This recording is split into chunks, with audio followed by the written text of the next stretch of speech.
This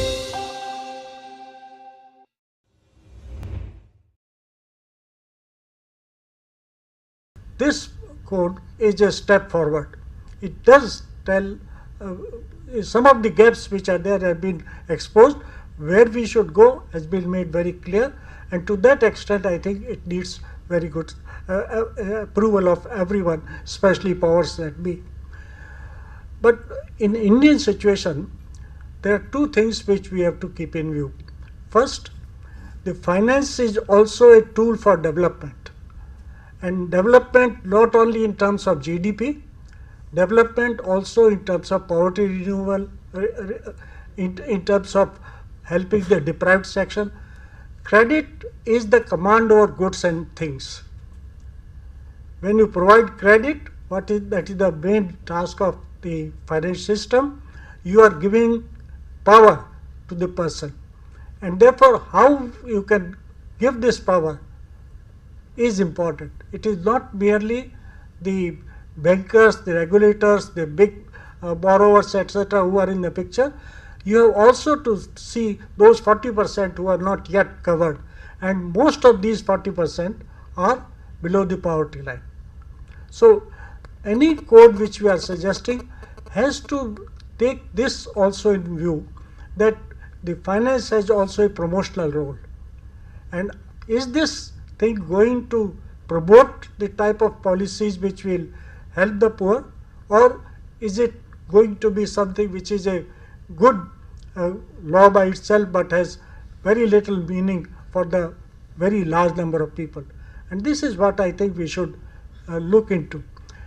There are certain weaknesses also in the system. When I said that the system is a functioning system, it's a good system, but there are certain weaknesses, and these weaknesses make the comparison of Indian financial system with, let's say, American system or any other advanced country system sometimes irrelevant.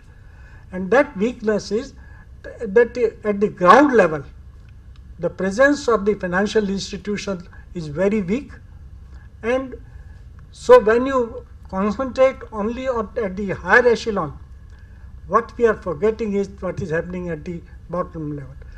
In America, in USA, certainly there are big banks, too big to fall, they will say, but also at the community level, there are instruments, there are institutions which can help everyone.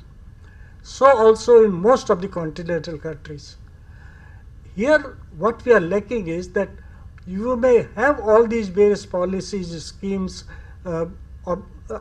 organizations, so on, but when it comes to the ground level, the things do not work because the system at that level is very weak.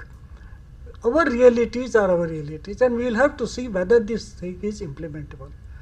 Last point which I would like to make, though we can make all these systems, can define things, do in a proper way, but ultimately it is the human element. Take the government system. I have worked in this state at in the state planning board. Now they say that the administrative framework is a very rigid framework. It is something which goes by rules, by precedence, more than rule, by precedent, etc. But the same department, you change the head of department, things are different. You change the secretary, things are different.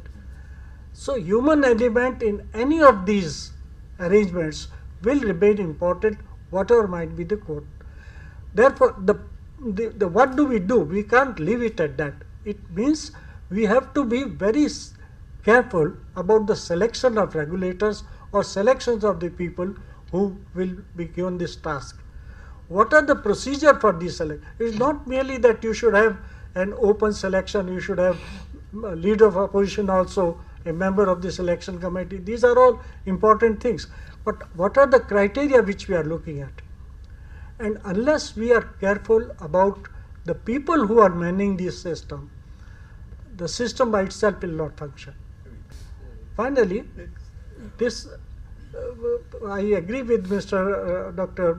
Roy's suggestion that ultimately it is the Parliament which should be accountable, or which should take account from all the actions which various regulator or other agencies do. But let us be realistic. As the societies develop, institutions become more and more complex. And it goes beyond the understanding of even an ordinarily intelligent person. It needs some sort of a specialization. The alternative to that is not to abdicate that responsibility and to make everything opaque. The alternative is to make everything transparent. If you make transparent, then it is not necessary that only Parliament should come and then alone things will change. Even a man can give a right to information, demand and ask for information, can go to the court or whatever. But transparency is more important. If you can provide transparency, have some careful criteria for selecting regulator, think of the ground realities, I think we have got a code which I personally think is something which is a step in right direction. Thank you very much.